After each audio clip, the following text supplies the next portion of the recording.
তাহলে কি বিজয়ের লিও কাঁপাবে বাংলাদেশ? প্রথম দক্ষিণী সিনেমা হিসেবে থালাপতি বিজয়ের লিও মুক্তি পাবে বাংলাদেশ। তো কি অবস্থা সবার, কেমন আছেন? আমি ড্রামা সবুজ, আর আজকে আলোচনা করব দক্ষিণী সুপারস্টার থালাপতি বিজয়ের লিও মুভি মুক্তি পাবে বাংলাদেশে এই বিষয় নিয়ে। প্রথম দক্ষিণী সিনেমা হিসেবে বা থালাপতি বিজয়ের লিও মুভি মুক্তি পাবে বাংলাদেশে।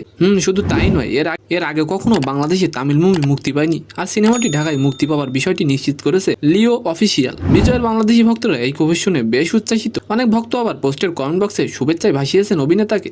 তামিলের জনপ্রিয় একজন নায়িকা তৃষ্ণা অনেকদিন মিডিয়া জগৎ থেকে দূরে ছিলেন, লিও ছবির মাধ্যমে আবার কামব্যাক করলেন তিনি। এখন আসা যাক লিও মুভির গল্পটি কি হতে যাচ্ছে। অ্যাকশন থ্রিলার ধর্মী লিও সিনেমার কাহিনী এগিয়েছে পারিবারিক একটি বিষয়ে, যেখানে স্ত্রী কন্যাকে রক্ষা করতে নানা ধরনের সমস্যার মোকাবেলা করতে হয় বিজয়কে। এই গল্পে বিজয়কে দেখা যাবে একটি চকলেট ফ্যাক্টরি চালাতে। আসলে ট্রেলার দেখে মূল গল্পটি বলা অসম্ভব, তবে মুভিটি অনেক জোশ হতে যাচ্ছে। পাঠান, কিসিকা ভাই কিসিকা জান ও জাওয়ানের মতোই এই ছবিটি আমদানি করবে অ্যাকশন কাট এন্টারটেনমেন্ট। তো আজকের ভিডিওটি কেমন লাগলো অবশ্যই কমেন্ট বক্সে জানাবেন, আর ভিডিওটি যদি ভালো লাগে থাকে অবশ্যই একটি লাইক দিয়ে আমাদের চ্যানেলটিকে সাবস্ক্রাইব করে দিবেন। ধন্যবাদ।